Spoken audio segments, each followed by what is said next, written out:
Programa Mergulho no Ser. Apresentação: Orivaldo Gomes. Produção e sonoplastia: Jagat. É com alegria imensa estamos aqui mais uma vez no nosso programa Mergulho no Ser. Hoje no nosso Sangha, vou ter a presença de uma pessoa muito querida minha, Maurício Salem, que é um instrutor de yoga especialista em trabalho de yoga educacional, gente. Vamos ter também, tirando as dúvidas dos nossos ouvintes, os contos da Índia antiga, enfim, todo o nosso programa Mergulho no Ser, que ajuda, para o autoconhecimento.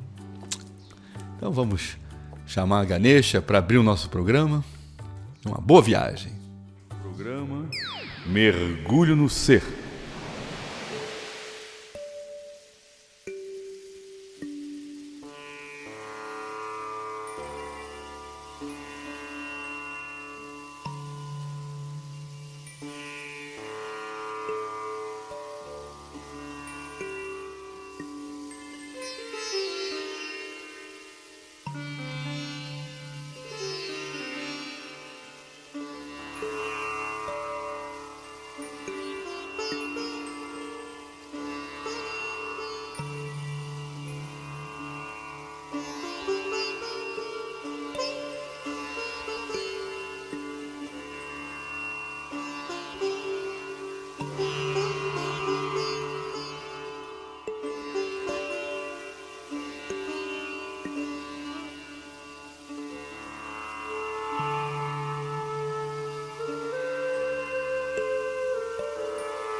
Respondendo aos ouvintes. A ouvinte Rita, né, que trabalha com voz, que é cantora.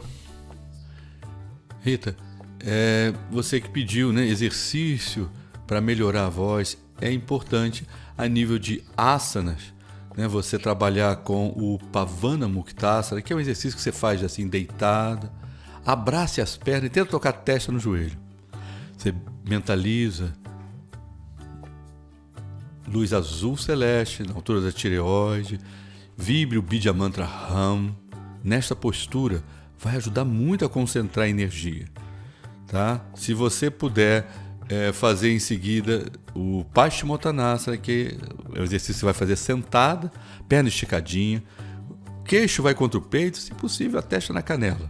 Se não, pelo menos só flexiona para frente, mantém o queixo contra o peito. Faça o Jai Pranayama, que é como se estivesse roncando pela narina, assim, ó. Na postura, sentado, perna esticada.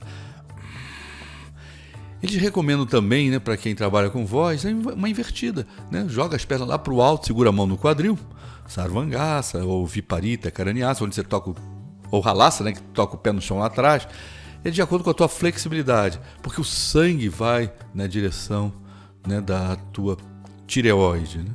Então, são exercícios que ajudam a recuperar a voz. Eu recomendo também, faz, né, gargarejo com casca da romã, ajuda muito, tá? São algumas dicas do yoga para melhorar aí a sua voz, tá? Bom canto, Ritinha. Então vamos homenagear agora, né, uma canção que minha filha, Clara Mita, ancorou, né? E ficou muito bonita, em homenagem a todos os artistas. A gente sabe que muita gente ficou desempregada, quem trabalha com arte nesse momento de pandemia, gente.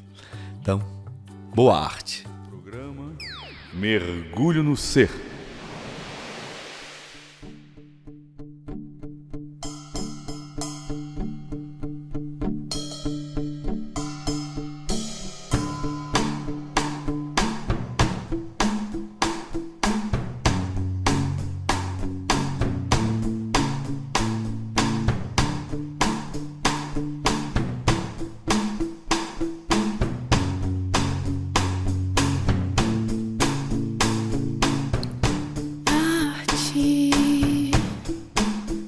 Te conduz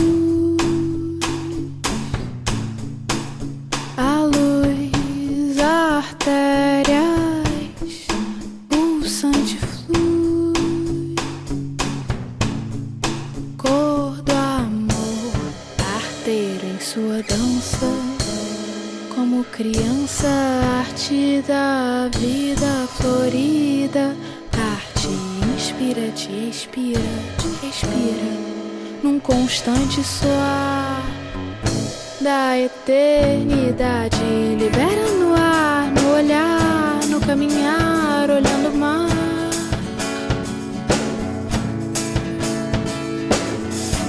Arte que arde aqui em Marte, em qualquer parte, em qualquer lugar. Sempre a nos chamar, a se entregar, a flutuar no rimar. Arte tem como parar.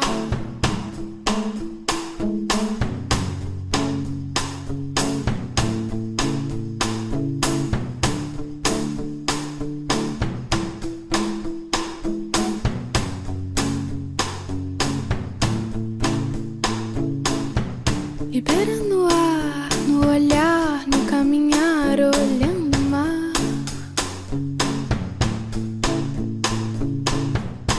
Arte que arde aqui em Marte, em qualquer parte, em qualquer lugar. Sempre a nos chamar, a se entregar, a flutuar no rimar.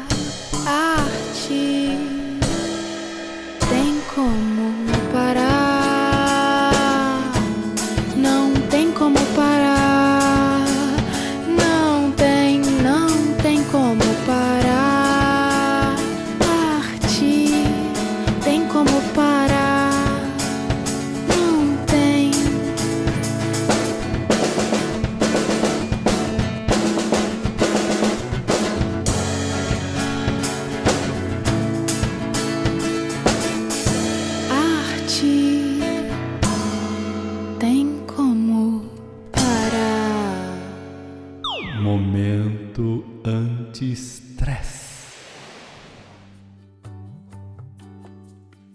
Então, nesse momento anti-estresse, os mestres falam que existem gunas que comandam a nossa natureza. E a guna rajas, ela causa muito estresse. A guna tamas abre as portas para a depressão, que é a inércia. E a rajas é a agitação. Tá? Então, o que ensinam os mestres? Que nós temos que dominar rajas. Dominar rajas é dominar o elemento fogo. E quando a gente fala dominar, gente, não é reprimir. Reprimir não soluciona. Nós temos que refinar esse fogo. Saber direcionar esse fogo. A gente sabe que a gente precisa desse calor para viver, para nos motivar. Agora, o excesso acaba destruindo a nossa saúde. Então, contra esse excesso, na Índia, eles trabalham a nível físico o relaxamento. Eles trabalham com exercício de lateralidade. Trabalha lá as laterais, exercício de abertura de perna. Eles ensinam a pessoa a sorrir mais, brincar mais. Eles recomendam até a natação, tá? Para abaixar um pouco esse fogo. Existe um respiratório chamado Shitali Pranayama, que a língua se dobra, eles usam para diminuir rajas. Você pode também diminuir rajas colocando a língua entre os dentes. Mas qualquer respiratório calmante, como Tamas Pranayama, que você respira devagarinho, ajuda a diminuir rajas. Aconselho, a todos aqueles que querem combater o estresse, trabalhe com o mantra a paz. Na Índia, Shanti. Om Shanti. Trabalhando com a luz azul celeste. Isso tira rajas. Isso tira essa agitação do seu dia a dia. Ok? Então tem várias dicas aí. Bota em prática, porque uma gotinha de prática vale para um oceano de palavras. Programa Mergulho no Ser.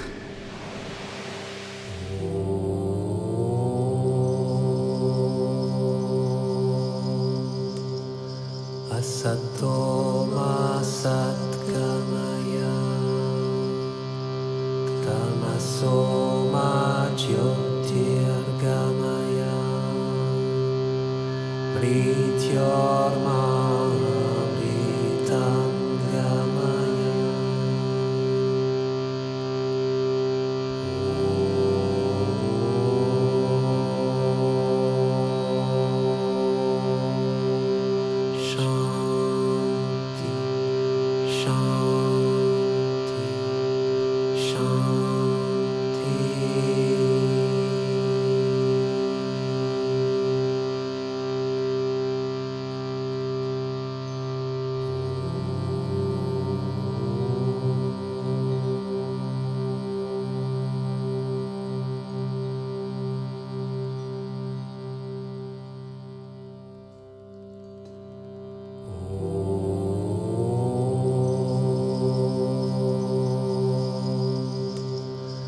Asatoma Satgamaya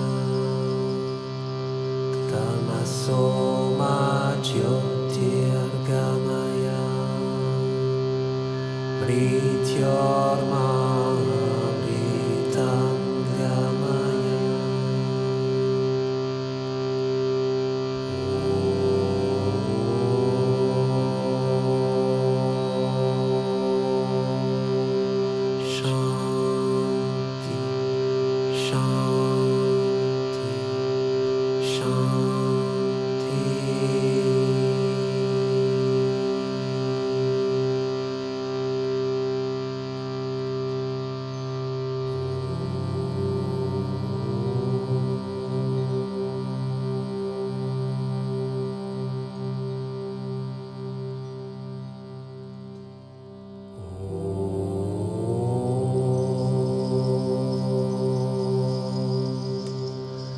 Asatoma Satgamaya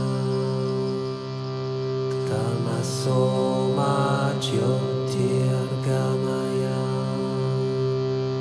Mrityorma Mritangamaya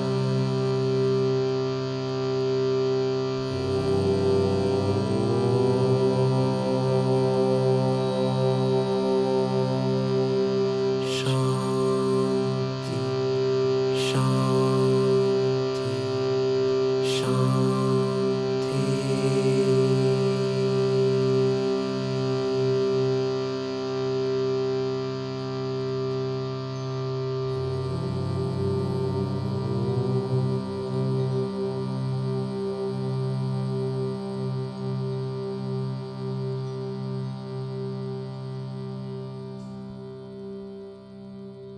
Contos e lendas do Oriente. E o conto de hoje é uma história de um rapaz que estava procurando água no terreno dele. Primeiro, ele abriu o buraco e, como não encontrou água, desistiu. E aí deram opinião para ele para fazer um buraco mais para perto do rio, que ele ia achar rapidamente. Ele cavou, também não encontrou, desistiu. Depois veio uma outra pessoa e falou que assim, olha, é bom, né, você perceber onde cai a chuva, que ali deve ter alguma nascente. E ele foi na direção onde a chuva escorria, abriu o buraco e não encontrou água. E ele, desanimado, encontrou o mestre e falou: mestre, por favor, eu preciso de muita água no meu terreno. Eu preciso de água para a gente sobreviver e eu não estou achando água. Ele falou: meu filho, você poderia ter encontrado água em qualquer um dos 3 buracos. Bastaria você cavar mais fundo. E diz que ele foi, né, num desses buracos, cavou, muito, até que conseguiu encontrar o veio da água. E o mestre virou para ele: isto também é assim na caminhada espiritual. Não adianta você abrir buraquinhos aqui e acolá. Você tem que ir fundo para encontrar num dos caminhos a sua alma. Muita luz, gente. Programa Mergulho no Ser.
Saviturvarenyam Bhargo Devasya Dhimahi Dhiyo yo na prachodaya.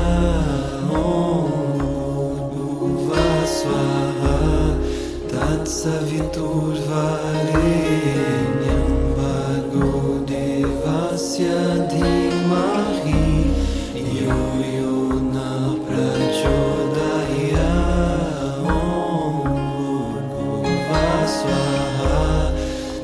Saviturvarenyam Bhargo Devasya Dhimahi Dhiyo yo na prachodaya. Om Bhurbhuva Swaha Tat Saviturvarenyam Bhargo Devasya Dhimahi Dhiyo yo na prachodaya.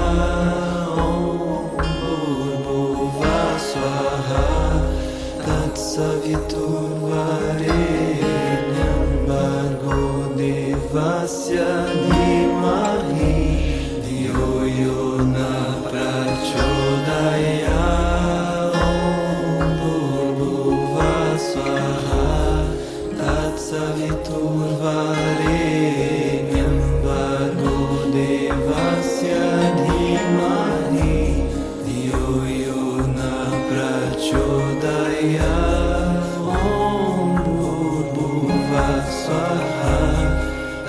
Saviturvarenyam Bhargo Devasya Dhimahi Dhiyo yo na prachodaya.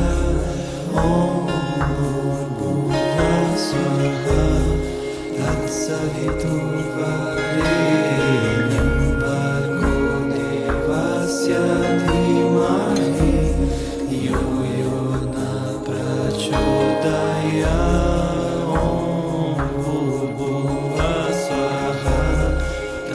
Saviturvarenyam Bhargo Devasya Dhimahi Dhiyo yo na prachodaya. Swaha Tat Saviturvarenyam Bhargo Devasya Dhimahi Dhiyo yo na prachodaya.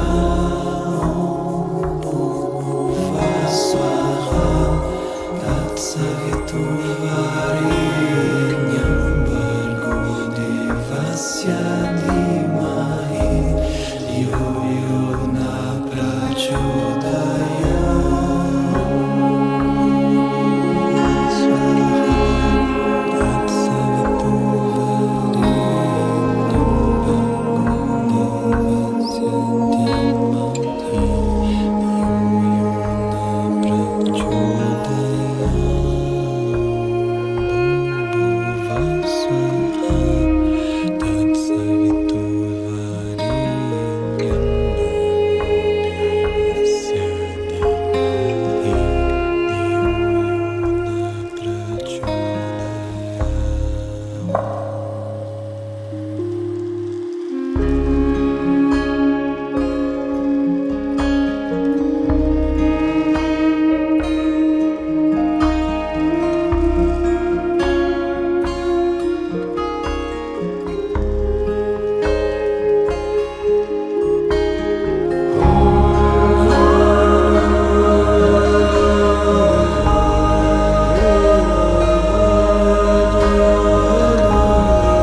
Momento Sanga.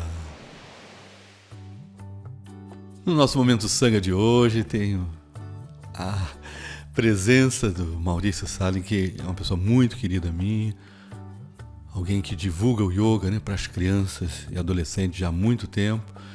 Então, Maurício, né, compartilhe a sua experiência, como é que você chegou, né, nesse caminho, fala da sua trajetória para os nossos queridos ouvintes. Namastê, gratidão, professor Orivaldo, por estar aqui no seu programa, podendo contribuir um pouquinho. Sou honrado, sou um fã seu, gratidão mesmo. Bem, professor, deixa eu contar um pouquinho como é que foi minha trajetória, né? No final da década de 80, eu era atleta federado, eu era nadador, e na equipe resolveram fazer uma experiência de colocar, ao invés de fazer o treino de condicionamento físico, colocar yoga. Né? Aulas de alguns asanas, pranayama e relaxamento, né? Então isso era de 3h30 às 4h e a gente começou, só que a gente caía na piscina extremamente relaxado. E assim, poucos atletas viram uma melhora e um condicionamento imediato, né? Tanto que assim, alguns meses depois esse projeto acabou sendo abandonado, né? Mas eu tomei gosto. E a minha prima praticava com a professora perto da minha casa e eu fui lá com ela, conheci a professora Leia Mello, que o senhor conhece também, e comecei a fazer algumas aulas, né? E com o tempo troquei os dias de treino por essas aulas, né? E isso me fez uma diferença muito grande. Por quê? Porque eu comecei a perceber que eu me sentia melhor. Meu treino até como atleta melhorou também, né? Porque eu podia descansar, mas eu não conseguia entender por que isso funcionava. Também trabalhava com educação, né? Um movimento chamado Educação Informal, em que o adolescente ele toma a responsabilidade da questão educacional de alguns jovens, né? E a proximidade de idade faz com que haja vínculos e esses vínculos permitem você abordar diversos temas com grupos de jovens menores, né? Tipo assim, o jovem de 17 anos conduz um grupo que os jovens têm 12 anos, 13 anos, entendeu? Trabalhos com responsabilidade. E nesses movimentos de educação informal a gente tem acampamentos.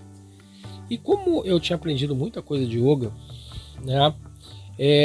O horário da manhã, a atividade da manhã era minha e acabava que eu dava aula de yoga.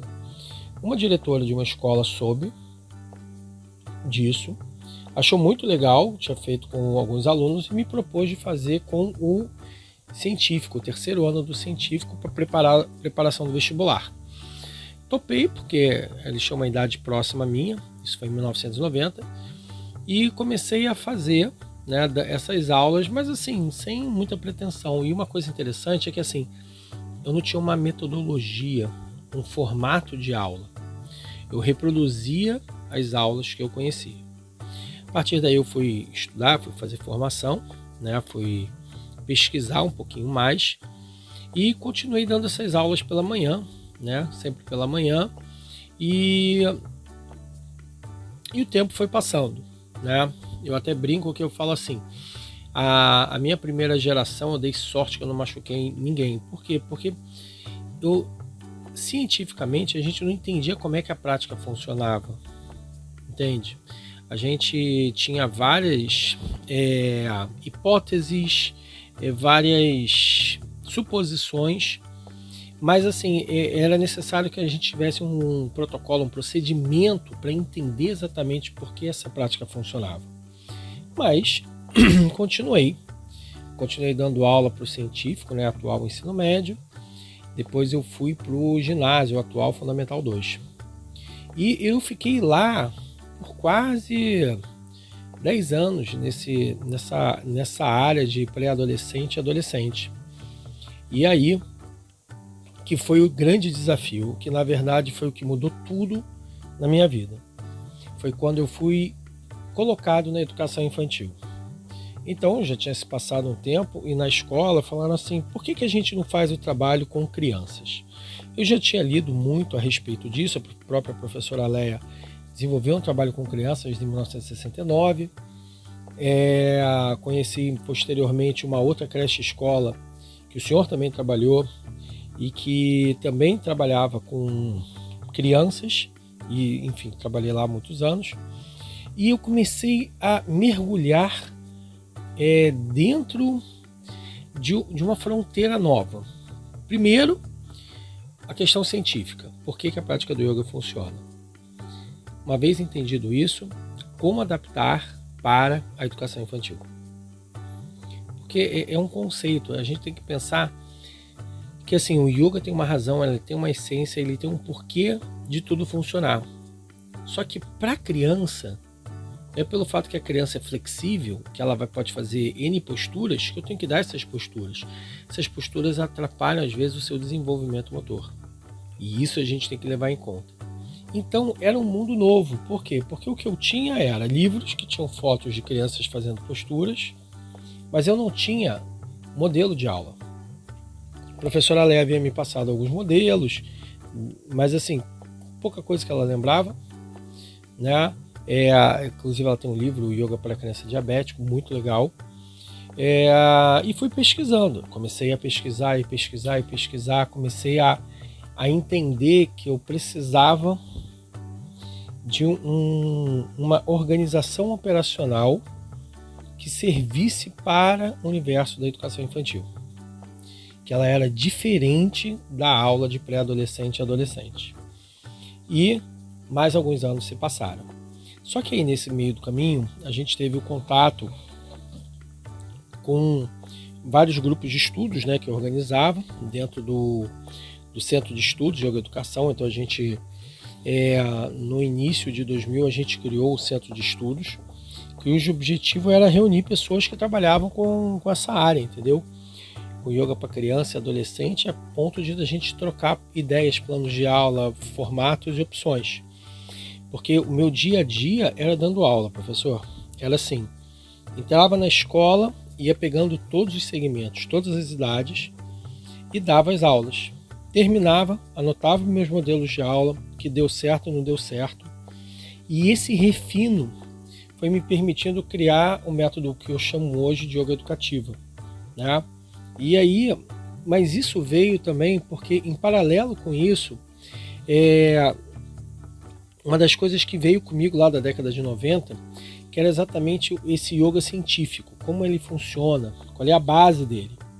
Né? A gente saiu dos achismos para entrar numa zona de que por que isso mecanicamente está funcionando. E aí é que veio uma pesquisa que a gente conduz dentro de algumas hipóteses, chamado A Ciência do Yoga, que criou para a gente, no Centro de Estudos, a definição operacional para a prática da Hatha Yoga, que casou com a definição operacional para a prática da meditação, conduzida por um médico brasileiro, o Dr. Roberto Cardoso. E aí, sabe, isso mudou muito a forma como eu conduzia a minha aula. Eu vi a minha aula sofrendo assim uma super transformação. E que me levou a buscar mais especializações, né? Ainda no início dos anos 2000 teve a educação inclusiva, aí eu fiz a pós-graduação de educação inclusiva, depois eu achei que não faltava alguma coisa, eu ainda não tinha o elo que eu precisava para poder organizar o yoga dentro da educação, e foi aí que eu encontrei a psicomotricidade, que deu exatamente o que eu precisava para estar levando a prática do yoga de uma forma muito assertiva dentro da educação. Mas assim, foi um somatório, né? Foi várias vivências, formas de dar aula, muito erro, muito acerto, mas mais erro do que acerto, e o refino, né? E aí ao longo conheci diversos professores assim incríveis, pessoas maravilhosas, que eu honro muito sempre que eu dou aula, eu sempre cito esses professores, né? Dois professores em especial, o professor André De Rose e o professor Pedro Kupfer, assim, que eu cito bastante, assim, que foram pessoas que me deram formações também, que me deram uma base boa. Depois a professora Glória Arieira, do Vidya Mandir, que também eu faço parte de um estudo tradicional, isso me deu um norte muito bom. E todas essas pesquisas que vieram, sabe, professor? Como é que eu vou explicar? Ninguém descobre nada do acaso. Existe uma tradição, existe um legado, existem pessoas que vão contribuindo, e eu acho que a gente vive hoje nesse século, nesse segundo século do século XX, nessa segunda década do século XXI, é que assim, várias pessoas pensaram yoga na escola, yoga na educação. E esse somatório de informações, ele chegou até a gente agora. E agora a gente consegue fazer uma síntese muito mais profunda do que é isso. Então, meu caminho foi uma linha reta, ele foi cheio de curvas, na verdade. E hoje eu continuo atuando nas escolas, já fazem 30 anos agora, em 2020. Carteira assinada como professor de yoga dentro da escola e conduzindo aulas da educação infantil ao ensino médio, ao terceiro ano do ensino médio, e professores, né? E todo o trabalho que a gente desenvolve no portal, ele veio muito dessa necessidade de ter alguma coisa mais organizada e estruturada, sabe? Para exatamente a gente poder atender esses professores que hoje estão levando yoga dentro da escola também, e que também precisam desse material um pouquinho mais estruturado. E na verdade o universo conspirou para eu estar nesse dharma, nesse caminho, né, de uma forma cheia de ironias, né? Hoje eu estou dando aula para minha segunda geração, indo para a terceira, né? Porque eles já estão na faculdade. E aí eu vejo os filhos nos pais e os pais nos filhos, né? Engraçado. E volta e meia eu estou olhando e falei, nossa, você parece muito com seu pai. Seu pai fazia aula assim, sua mãe fazia aula assado. E as crianças falam, sério? E isso é interessante, porque a gente, quando tem filho, é um aprendizado incrível, né? Eu dou graças a Deus que eu já dei aula para todos os meus filhos na escola, eu tô no meu dia a dia, tô sempre com eles, mas é interessante quando você vê gerações passando, sabe? O senhor talvez entenda isso por conta do seu tempo todo também, muitos anos dando aula. Então, isso é um prazer muito bacana, que você vê, nossa, que bom que eu pude contribuir de alguma forma. Mas eu sinto que assim, esse é o dharma de muitos professores de yoga que querem entrar nesse caminho, de levar o yoga para dentro da educação. Então você está promovendo, né, um evento maravilhoso, voltado para a educação, nesse final de semana, né? Dá tempo para o pessoal correr para assistir aí o evento que começou agora, né? Então vai ocorrer nesse final de semana, está ocorrendo hoje, etc. Fala um pouquinho desse evento, que é muito importante para a divulgação, né, do yoga na educação. Ô professor Eurivaldo, mais uma vez obrigado.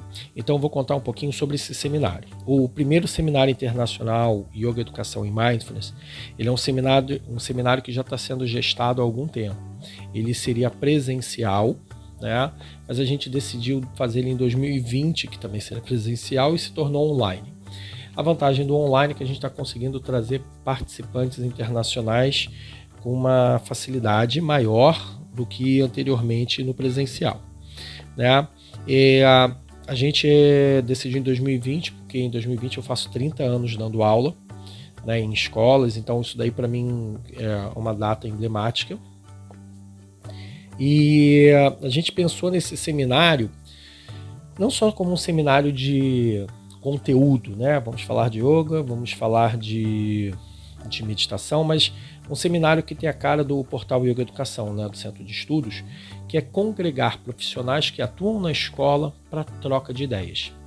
Então a gente sabe que a troca é o que faz a riqueza de uma profissão, né? E no caso assim, o Dharma nosso como professores de yoga que atuam dentro da escola ele é uma fronteira, né? Eu tenho que ter todo um planejamento pedagógico, e esse planejamento pedagógico tem que se tornar aulas de yoga, né? E a troca, ela é fundamental.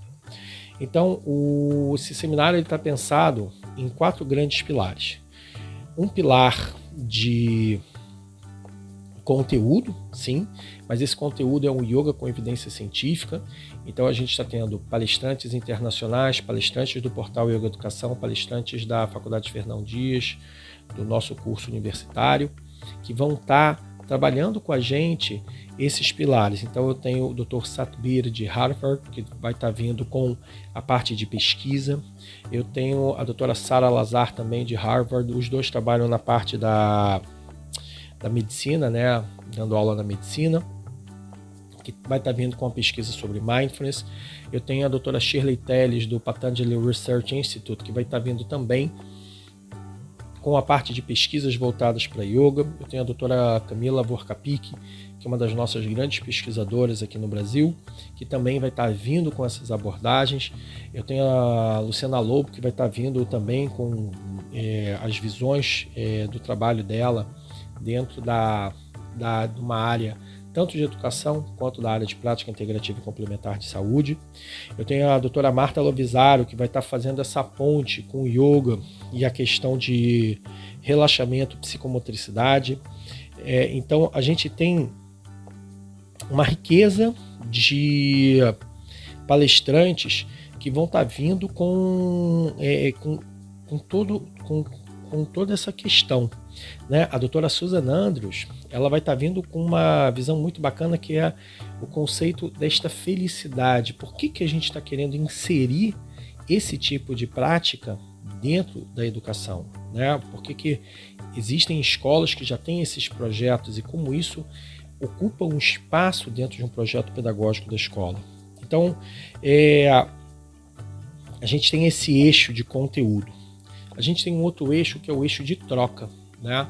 Onde a gente vai estar chamando os profissionais que atuam no dia a dia dando aula, né? Para exatamente eles trocarem as experiências deles. Então a gente vai ter as mesas redondas. Então vamos ter mesas redondas de profissionais da área de mindfulness e habilidades socioemocionais falando sobre seus projetos. Mesas redondas de profissionais da área do yoga falando sobre seus projetos dentro da escola. Tanto da escola, teremos 2 mesas redondas, uma voltada para as escolas particulares e outra voltada para escolas públicas, tá? Então, essa troca vai ser uma troca muito rica, né? Muitos dos alunos do portal Yoga Educação, os professores que compõem o portal, estão nessas mesas redondas. A gente tem um outro eixo, que é o eixo das instituições e gestores educacionais, em que a gente vai ter uma mesa redonda só sobre os projetos de yoga, como essas coordenações e direções veem a implantação desses projetos de yoga, tá? E como isso cresceu a partir da Base Nacional Comum Curricular, a BNCC. Então, temos também palestras de gestores educacionais falando sobre essa importância para o futuro da educação. Então, esse eixo que é assim, do professor para o professor, da instituição educação para o professor e para o público em geral, né? E o último eixo nosso, o último pilar nosso, o pilar da história do yoga na educação do Brasil, porque nada veio ao acaso, né? Eu gosto de brincar muito, eu falo assim, não existe download espiritual, né? Você vem, eu vim de uma intuição. Existe, claro que tem intuição, mas existe todo um histórico. Temos o yoga no Brasil há 100 anos, meditação também, o mindfulness um pouco mais recente, mas a meditação dentro da escola com o professor Bonavinchenko, né, que foi um dos professores da professora Léa desde a década de 70. Então a gente tem sim muita história sobre isso e a gente tem uma mesa redonda só sobre esse aspecto, né? Exatamente para explicar como é que foi essa evolução do conceito e hoje que a gente tem o yoga como uma prática integrativa e complementar em saúde e como um elemento na Base Nacional Comum Curricular. Então, esses 4 pontos vão ser assim, pontos que vão ficar bem evidentes nesse seminário e eu espero que todo mundo possa curtir. A gente começa o nosso seminário na quinta-feira, dia 22, às 4h30 da tarde. Faremos uma abertura falando um pouquinho da história do portal Yoga Educação, dessa trajetória. Depois teremos uma mesa redonda da BNCC, a Escola, a Construção da Relação Corpo-Mente na Educação. Depois uma palestra sobre a questão do yoga e do mindfulness para projetos na escola, vistos por um gestor educacional. Depois uma palestra com a doutora Luciana Lobo, apresentando o yoga como uma ferramenta tanto em educação quanto em prática integrativa complementar em saúde. Na sexta-feira, dia 23, começamos às 4h30 da tarde também, com uma palestra sobre implantação de projetos de yoga e mindfulness nas escolas. Depois temos uma mesa redonda, no qual o senhor também faz parte, né, que é a história do yoga na educação do Brasil, em que a gente vai ter convidados de vários institutos e associações, né?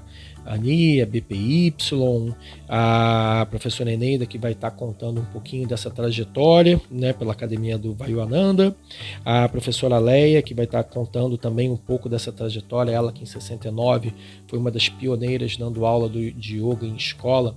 Inclusive tem uma passagem super interessante que a carteira assinada dela na escola foi um dos documentos apresentados no MEC, numa das primeiras regulamentações da profissão, que aconteceu ainda no final da década de 60. Então, isso é uma coisa bem interessante.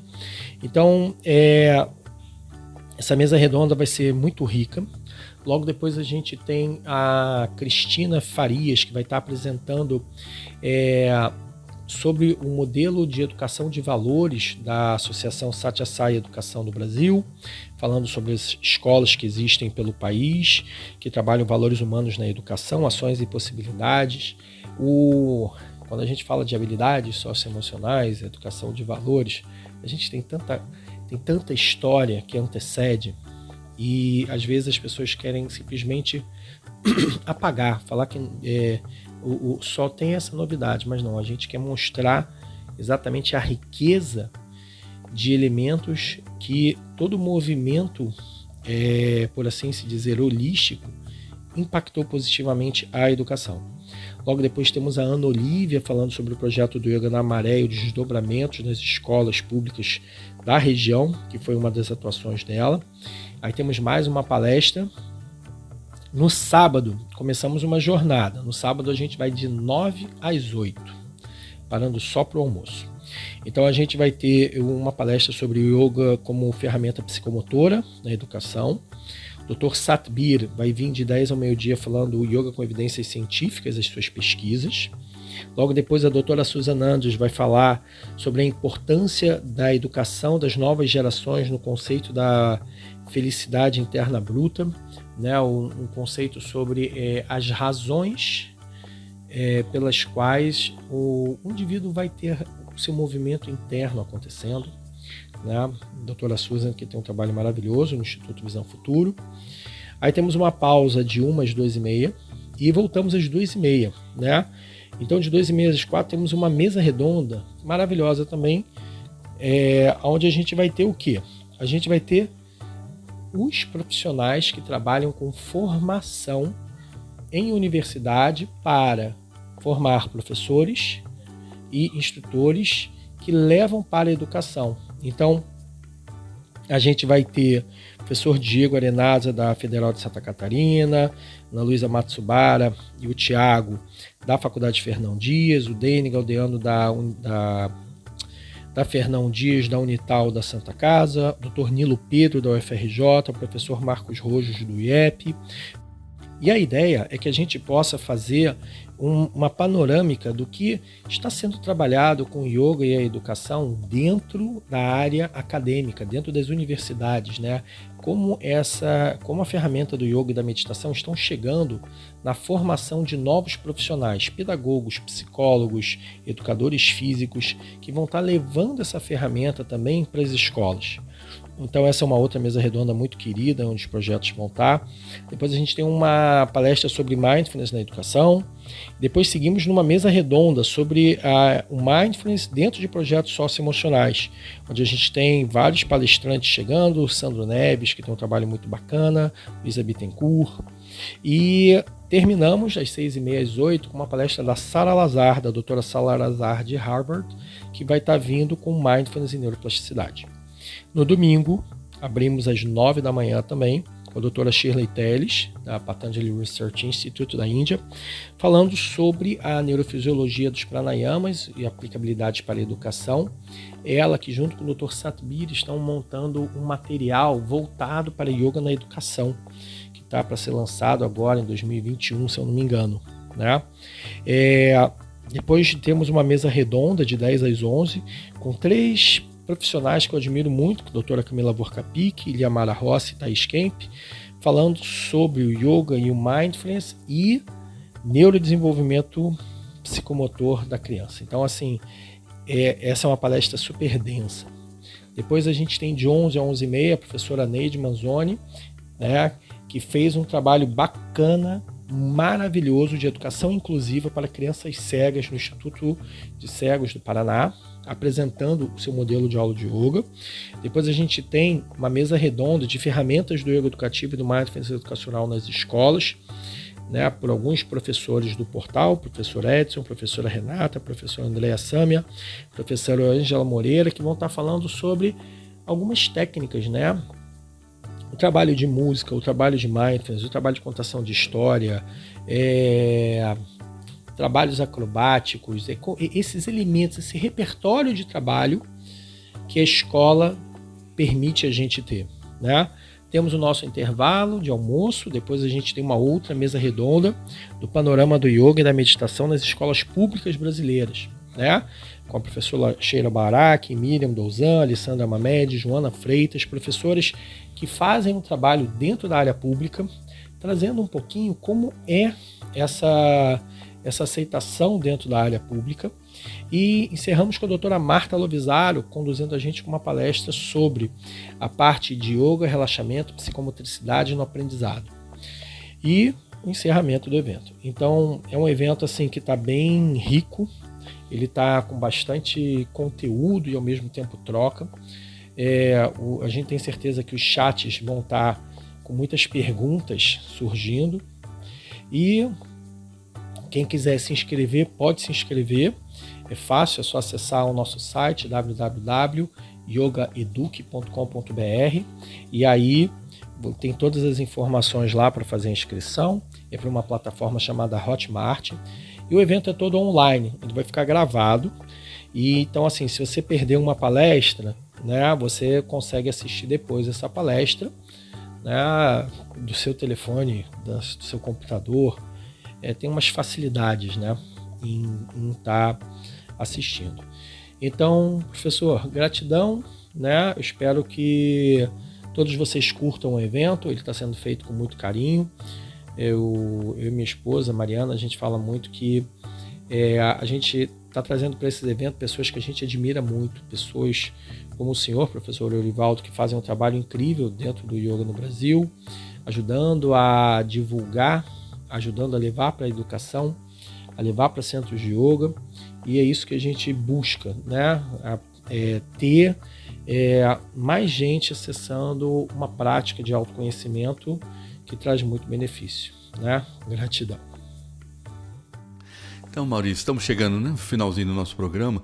Fala para nós, né, nesse momento que estamos passando Covid, né, quais as dicas, né, que você tem para dar aí para os nossos ouvintes? Muito boa essa sua pergunta, professor, nessa questão.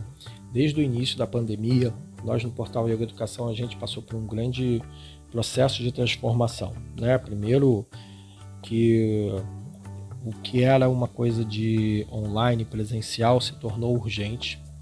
E, de repente, a gente estava se vendo capacitando os nossos professores a migrarem para o online e fazerem trabalho de lives e divulgações, de aulas gratuitas, porque teve um boom. Muitas pessoas começaram a buscar o yoga e a meditação para gerenciar todo esse nervosismo que veio no início da pandemia, a gente não sabia com o que a gente estava lidando, muitas perdas, muitas mortes em família. Eu mesmo acompanhei vários colegas, eu tive falecimento de colegas meus de escola, né, de amigos, então foi assim, não é um brinquedo, é uma coisa muito séria, a gente está falando de saúde pública, né, investimentos, recursos, e as pessoas com medo, né, precisando trabalhar, não conseguindo trabalhar, muitas famílias perderam recursos por conta dessa pandemia, e teve um crescimento muito grande na busca do yoga, né, na busca desses processos de autoconhecimento todos. Então, desde o início, a gente orientou os nossos professores todos a fazerem lives, a darem aulas gratuitas online, para que mais pessoas possam ser beneficiadas, né? Meditações. Então, foi um grande processo de transformação. Trabalhei muito também com uma outra técnica conhecida como Yoga do Riso, da Lauter Yoga University. Eu mesmo desenvolvo há muito tempo também essa pesquisa. E um desses médicos indianos, o Dr. Madame Kataria, ele falou: é muito importante que a gente ria, exercitar o riso, para a gente poder dormir bem.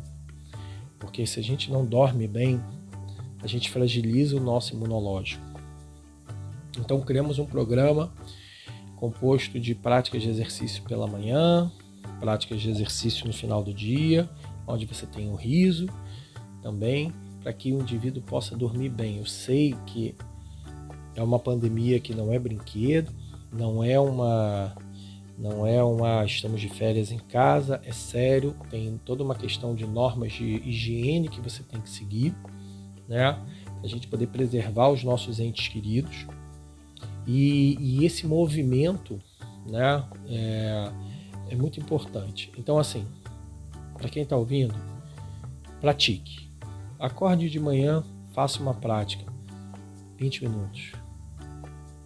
Tranquilize-se. Deixe para ouvir notícias ruins, não à noite para ir dormir. À noite para dormir, leia um bom livro, veja um bom filme, cerque-se da sua família, cuide da sua família. Eu sei que as famílias têm ficado muito saturadas, às vezes, dessa clausura, principalmente da clausura inicial, né? Mas então, cerque-se da sua família. Evite palavras fortes ou agressivas. Procure sempre a conversa e o diálogo. Se você se sente muito angustiado, medite. Convide os outros para rir com você. Relaxe. Permita-se dormir. Faça o exercício da higiene do sono. Não vá dormir tarde na frente de televisão, computador. Durma cedo. Relaxe. Aproveite o dia. Não troque o dia pela noite. Então é uma rotina. Eu estava conversando com minha esposa e falei, de uma hora para outra, a sociedade ficou em prisão domiciliar. Então, mais do que nunca é necessário a gente reorganizar a nossa rotina, inserir o yoga dentro dela, no despertar e no relaxar para dormir é fundamental. Então, é a dica que eu tenho para vocês. Professor, mais uma vez, muito honrado de estar com você nessa entrevista, gratidão imensa, admiro demais o seu trabalho desenvolvido pela NI, né, e o trabalho de Sri Aurobindo, de Mirra. Então, gratidão, só tenho a agradecer e aguardamos você e Tati lá no nosso seminário internacional, que é de todos nós, né, e mais uma vez gratidão. Tá bom? Namastê, fiquem bem. Então, estamos encerrando nosso programa, né? Poxa, acabou. Foi muito gostoso estar aqui com vocês e divulgando, né? Esse final de semana estamos fechando Navaratri. Faça, né, cultos, né, à Mãe Divina, gente, que é importante para, né, a sua evolução espiritual. Eu vou estar participando também no final de semana, né, de um grande evento, onde nós vamos divulgar o Yoga Integral. Temos, né, no sábado o nosso Sangha, onde eu vou estar falando sobre Ahankara. Enfim, né? Muitos momentos luminosos para todos vocês.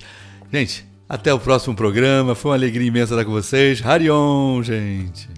Programa Mergulho no Ser. Apresentação: Orivaldo Gomes. Produção e sonoplastia: Jagat.